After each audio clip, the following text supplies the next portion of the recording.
Hey, welcome to the Lead Up Podcast. This is Mike Harbour, your host and publisher of the Lead Up Podcast. Really excited you're here. We're going to talk about how elite leaders win in the fourth quarter. I'm going to share several things with you. What is an elite leader?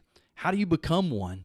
And what do you need to do to win the fourth quarter as an elite leader, or just a leader in general? But I'm going to tell you or teach you how elite leaders do that. Before we jump in, hey, if you're a returning listener, thank you so much for continuing to believe in our message of leadership. We want to continue to ask you to share this episode and the entire Lead Up Podcast with your friends, your colleagues who you know are trying to grow into the best version of themselves. Look, you don't have to be a teacher yourself, but you can share a message with people you know that are trying to be great, trying to get to that next level of leadership. We think our message is one that helps people do that, and we certainly believe you do as well because you continue to come back. Also, leave us a review on your favorite listening platform, if that's iTunes or Spotify or iHeartRadio or even YouTube. If you're watching or listening on YouTube, you can leave us a review there as well. If this is your first time, grab a pen and paper. All my listeners know I'm going to teach and I'm going to ask you to take notes, because what you hear today is going to be something that you're going to want to reflect on and begin to apply in your leadership and in your life. This is going to be a great episode for you, maybe to get in a round table with other leaders and say, hey, help me figure that out in my own leadership. Help me get to that next level so that I can end the fourth quarter well in 2024 and move toward that elite level leadership next year as I lead others. All right, let's dive in. What is an elite leader? I use this term, and I don't like just kind of throwing terms out and saying somebody's great or anything without some context to that. I believe, in the definition, the definition of leadership is the best of the best, the cream of the crop. They rise above the rest. So when you think about leadership, look, there's poor leaders. I'm sure if you're like me, you've worked for someone who is a poor leader. They didn't develop you. They didn't care about you. They were, overly demanding or direct. They didn't really help you grow. They were only concerned about themselves. You couldn't trust them. That would be poor leadership. And there's a lot of other descriptors of poor leadership, right? Then there's average leadership. Those that maybe get promoted into leadership role and they really don't develop their leadership skills. Maybe they're good at managing things and they can get some things done, but not at an elite level. They don't run us in the ditch, but they don't also help us win more frequently either. So there's kind of poor leadership, there's average leadership, and then there's those leaders that rise above the rest. Maybe they're in the 10%, the top 10% of leaders. So elite leaders are able to rise above the rest. And let's look at what elite leaders do to gain this status, because I know that's what you're most interested in. And you may be thinking, there's no way I can be an elite leader, or you may be thinking I'm already elite, and that's great if you are. Maybe you already do what I'm about to share with you at a really high level, at an elite level already. But you're here to learn because you want to make sure that you continue to do those things. Because, again, that's one thing elite leaders do is they never stop growing. They never stop learning. They never stop evaluating themselves to say, can I get just a little bit better? Now, I want to share just 3 things with you today that elite leaders do to gain the status of elite. These are just 3 things. This is not the entire list.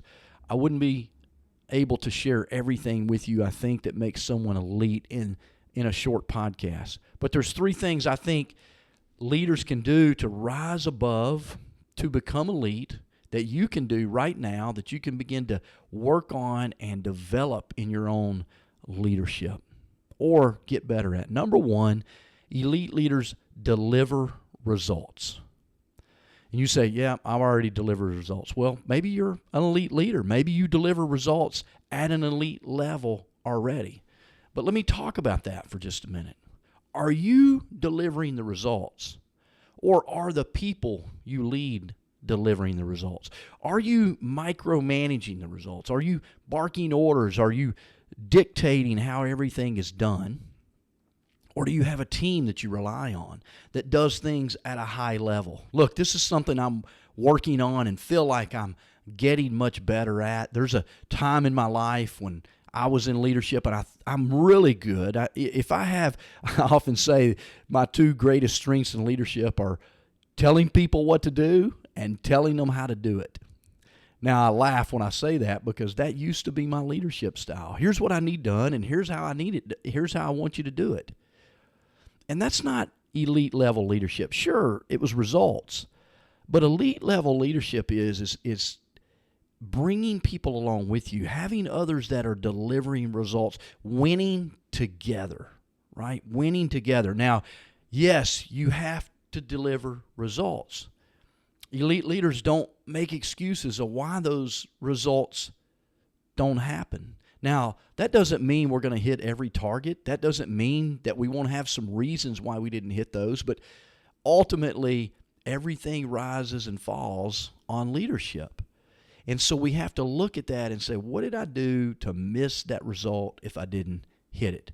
But number one is elite leaders deliver results with people. They deliver results with people.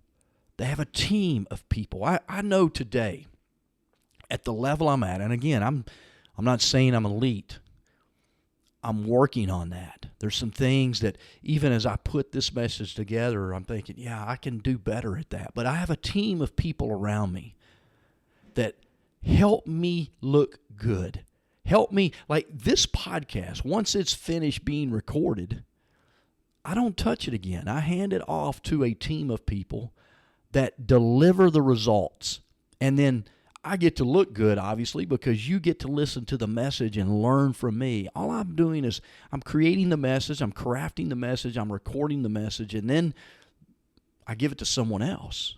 And I've delivered the result of delivering a podcast to you, my great listeners, every Friday, which is the result that we promise to deliver every Friday.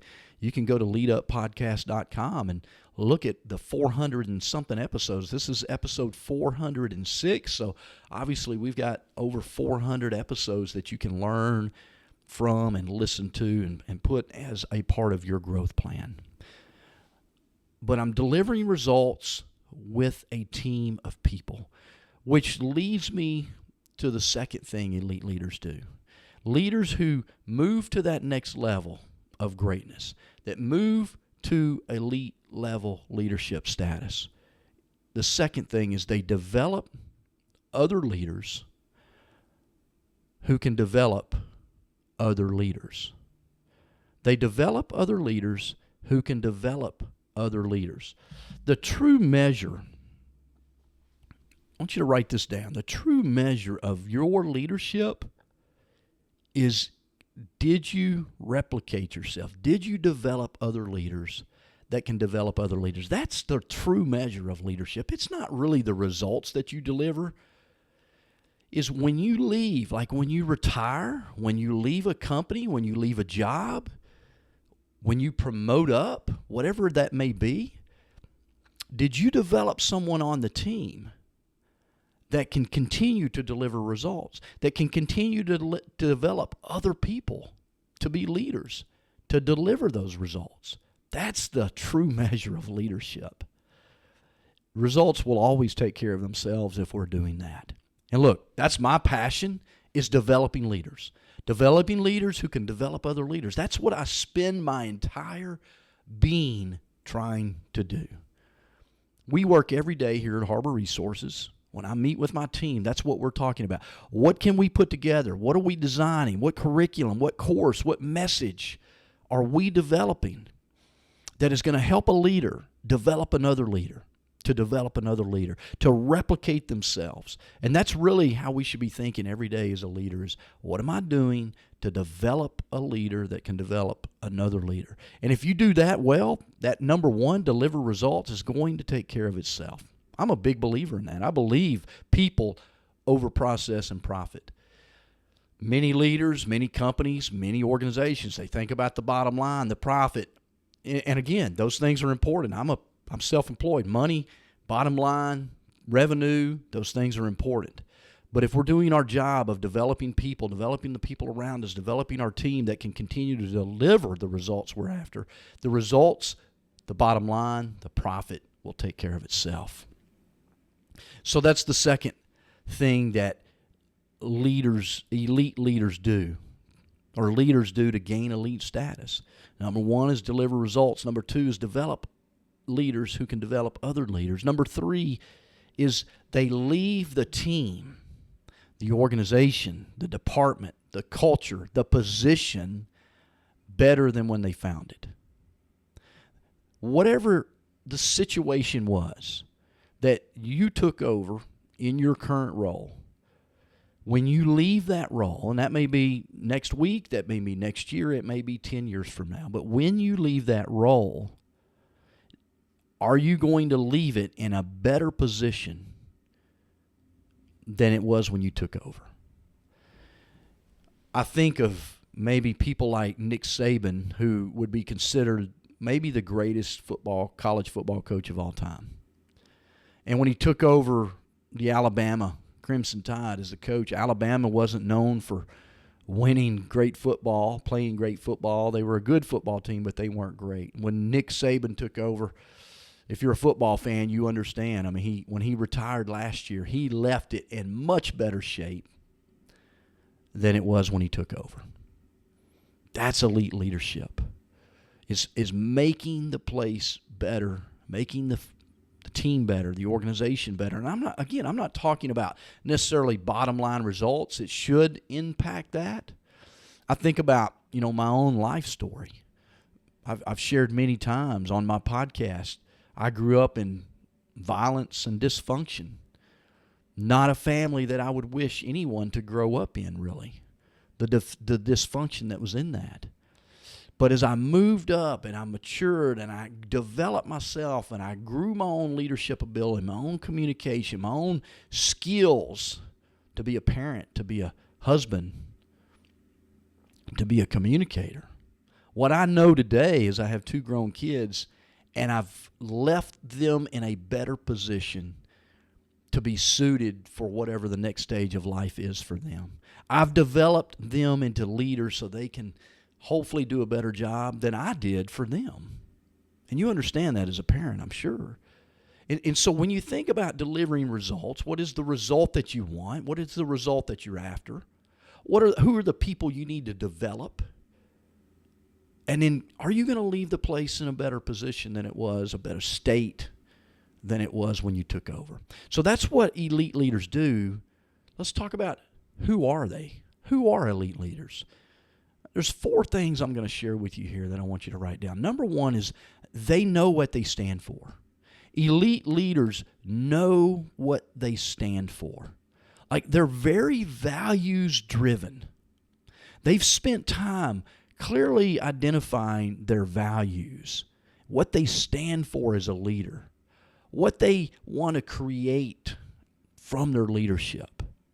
They don't just show up to work and say, well, what's on my schedule today? Or who do I need to tell what to do today? Or they don't check their email or their phone and just see what other people need them to do. No, elite leaders know what they stand for, and they move into action to make that happen. They're not easily swayed by the winds. They're not pushed left or right by commentary of other people. That's as far as I'm going to go with that statement, but you probably know what I mean. They're able to split the hairs that need to be split when it comes to leading other people. They're not choosing sides. In leadership, it's important that we lead all people, not just the people we like, but even the people that are challenging for us, that the people that maybe we wish would work harder. Leadership is about leading them, but we have to know what we stand for. So even those that are missing the mark, we can set expectations for them and let them know what we stand for and hold them accountable for that. So number 1, who are they? They know what they stand for. Number 2 is they have a clear definition of leadership.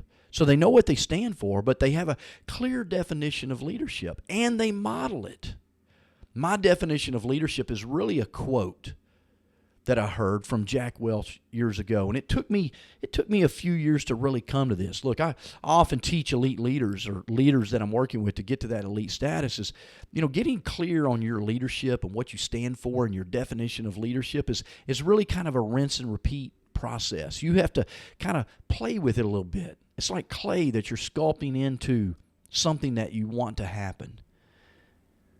But you need to have a clear definition of leadership. Like, I'll give you mine, for example. When I was made a leader, I was not given a crown. I was given the responsibility to bring out the best in others. Now, that's a quote from Jack Welch, but it's a definition of leadership for me that I look at on a regular basis, almost daily, and say, okay, Michael, remember to take your crown off. Just because you're the boss of your team doesn't mean you can boss people around. You're working collegially with them. You're collaborating with them. You've got to give clear direction. You can't just go around barking orders. Take your crown off. You don't deserve anything. Matter of fact, they deserve more because they've helped raise me up to another level than I could get on my own. So I want to take off my crown, and then I was given the responsibility to bring out the best in others. How can I do that? How can I challenge in a way that doesn't create an atmosphere of fear? It doesn't give this persona of you're a failure, but how can you set the bar to push people to that next level, to push your team to that next level? That's what that definition means to me. Be the model. Take off your crown. You're no better than anybody else as a leader, number one. Everybody is equal in that regard. I just have a different role. They have different responsibilities. I have a different title. They have different responsibilities within their title. Doesn't make me better. We need to understand that. What is your definition of leadership? Have you ever done that? Have you ever defined your leadership? Again, we'll talk later maybe in another lesson of how you use that to communicate with people, hire people, hold people accountable, hold yourself accountable. Number 3, who are they? They know what they want others to say about them, and they act to make that happen. Your actions, like you can know what you stand for. You can have a definition of leadership. That's your intention. But you've got to take it another step forward. This is what elite leaders do. They take it a step further and say, okay, this is what I want my team, people that I've led, people that work with, this is what I want them to say about me, think about me when I'm not around. How do I make that happen? See, people don't judge us by our intentions. You can have a definition of leadership. You can know what you stand for. Those are your intentions. But it's your behavior that determines what other people say about you, what other people think about you. And so you have to know what you want people to say about you and then act on that, act that way, behave that way. Your communication, your actions toward others that you lead have to be in that direction. And then the 4th, who are they, piece is they show up to be elite every day.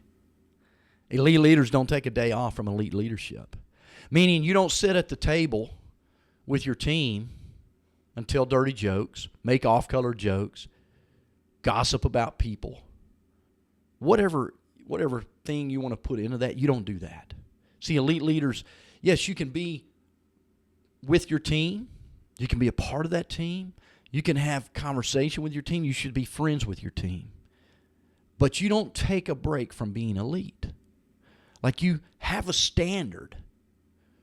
That's hard to do sometimes because we all have friends that maybe, tell off-color jokes. Are you going to take part of that? Maybe we have friends that gossip about other people. Are you going to be a part of that? You don't get a break from that because once you do that, you break the bond of trust. So elite leaders show up daily to be elite. They don't take a break from that. And again, that's a lot of pressure. But I've always said, once you're made a leader, the target on your back is much bigger than everybody else's. It's a huge responsibility. So how do elite leaders win the 4th quarter? I taught you what an elite leader is. I taught you what elite leaders do to gain that elite status. I taught you who elite leaders are. What do they do to win the fourth quarter? Well, in my book, Quit Losing Talent, the expanded edition, check that out on my webpage, my website, harborresources.com, or you can get a copy of it on Amazon. Just look me up. Look for the expanded edition, Quit Losing Talent. But in there, in the foreword, I write about this practice of sapere videre. Sapere videre is just a Latin term that means learning how to see, knowing how to see, using your vision, using your mind's eye, so to speak, to see things around us, to make them better, to make changes, to switch.